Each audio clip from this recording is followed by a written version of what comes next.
जय हिंद साथियों, नमस्कार। एक बार आप सभी साथियों का फिर से स्वागत है आपके अपने YouTube चैनल एग्जाम गुरु सेंटर में। साथियों, आज का ये महत्वपूर्ण सेशन संबंधित है सामान्य ज्ञान से, जिसमें 10 महत्वपूर्ण प्रश्न सम्मिलित किया गया है जो आगामी होने वाले SSC GD एग्जाम 2022-23 के लिए अत्यंत महत्वपूर्ण है। साथियों, सफल सीरीज का 19वां पार्ट है।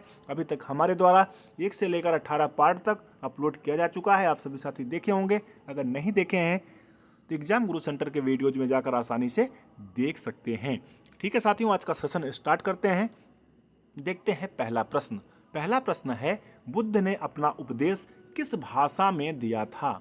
बुद्ध ने अपना उपदेश साथियों किस भाषा में दिया था? संस्कृत, प्राकृत, पाली या उर्दू? सही उत्तर क्या होगा साथियों? ऑप्शन नंबर सी, पाली भाषा में दिए थे बुद्ध ने अपना उपदेश।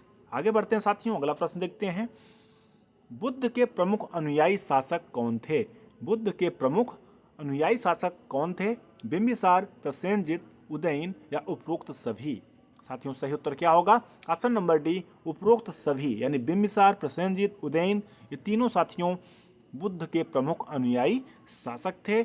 आगे बढ़ते हैं, अगला प्रश्न देखते हैं। सूर्य ग्रहण कब लगता है? साथियों, इंपॉर्टेंट है, कई बार एग्जाम में पूछा जा चुका है।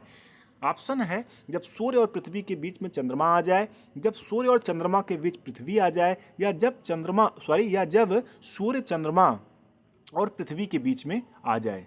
यानी जब सूर्य जो है साथियों चंद्रमा और पृथ्वी के बीच में आ जाए तब सूर्य ग्रहण लगता है, या ये सभी?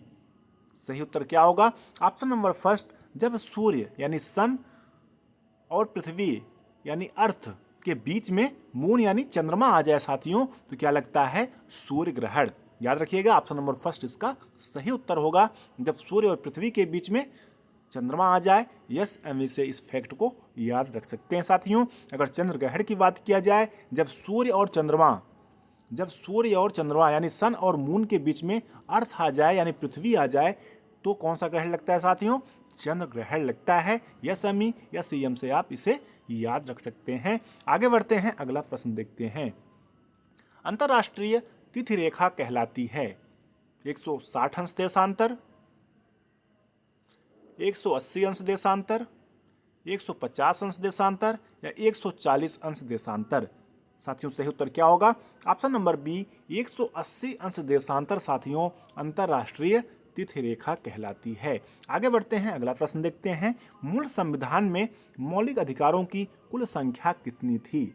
मूल संविधान में मौलिक अधिकारों की कुल संख्या कितनी थी? 7, 6, 5, 4? सही उत्तर क्या होगा साथियों? Option number A, 7। मूल संविधान में कुल मौलिक अधिकारों की संख्या 7 थी। वर्तमान में साथियों 6 है।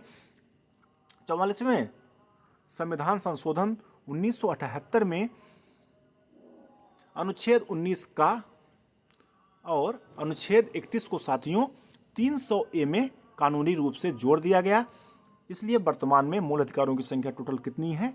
6 है। याद रखिएगा साथियों, मूल संविधान में मौलिक अधिकारों की संख्या कुल 7 थी और वर्तमान में साथियों मौलिक अधिकारों की कुल संख्या कितनी है?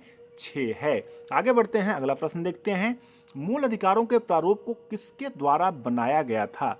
मूल अधिकारों के प्रारूप को किसके द्वारा बनाया गया था? सरदार वल्लभ भाई पटेल, पंडित जवाहरलाल नेहरू, महात्मा गांधी या बाल गंगाधर तिलक? सही उत्तर क्या होगा साथियों? Option number B, Pandit Jawaharlal Nehru ji के द्वारा बनाया गया था मूल अधिकारों का प्रारूप। आगे बढ़ते हैं, अगला प्रश्न देखते हैं। धार्मिक स्वतंत्रता का अधिकार किसके अंतर्गत आता है? साथियों, इंपॉर्टेंट है, धार्मिक स्वतंत्रता का अधिकार किसके अंतर्गत आता है? नीति निर्देशक सिद्धांत, मौलिक अधिकार, मौलिक कर्तव्य या इनमें से कोई नहीं? सही उत्तर क्या होगा? ऑप्शन नंबर बी, मौलिक अधिकार के अंतर्गत आता है धार्मिक स्वतंत्रता का अधिकार। अनुच्छेद 25 से 28 तक इसका वर्णन किया गया है। आगे बढ़ते हैं, अगला प्रश्न देखते हैं। आयतन का मात्रक महत्वपूर्ण है साथियों। आयतन का मात्रक है वर्ग मीटर, घन मीटर, मीटर या जूल? सही उत्तर क्या होगा? ऑप्शन नंबर बी, घन मीटर जो है साथियों आयतन का यसाई पद्धति में मात्रक है। घन मीटर जो है आयतन का यसाई पद्धति में मात्रक है। आगे बढ़ते हैं, अगला प्रश्न देखते हैं। सौर मंडल के खोजकर्ता हैं। सौर मंडल के खोजकर्ता कौन है साथियों? मेंडल, कापरनिकस, केपलर या लॉरेंस? सही उत्तर क्या होगा? ऑप्शन नंबर बी, कापरनिकस जो है साथियों सौर मंडल के खोजकर्ता हैं, जो पोलैंड के थे, 1540 ईस्वी में खोज किए थे। आगे बढ़ते हैं, अगला प्रश्न देखते हैं। आतिशबाजी के दौरान लाल चटक रंग किसकी उपस्थिति के कारण होता है? आतिशबाजी के दौरान जो लाल चटक रंग हवा में उड़ता है साथियों, वो किसकी उपस्थिति के कारण होता है? प्लेटिनम, कार्बन डाइऑक्साइड, नाइट्रोजन या स्ट्रांसियम? सही उत्तर क्या होगा? ऑप्शन नंबर डी, स्ट्रांसियम के कारण साथियों आतिशबाजी के दौरान लाल चटक रंग उड़ता है।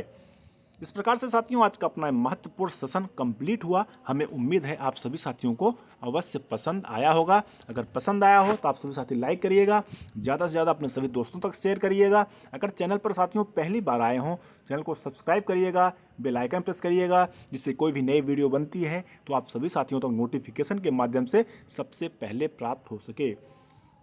साथियों तैयारी दबा करिए, एसएससी जीडी ने सीटों की संख्या बढ़ा दी है। अगर आप सभी साथियों को वर्दी का जुनून है तो तैयारी दिन रात दबा के करिए, जिससे आपको वर्दी प्राप्त हो सके। ठीक है साथियों, मिलते हैं कल। एग्जाम गुरु सेंटर परिवार से जुड़ने के लिए बहुत बहुत धन्यवाद। जय हिंद।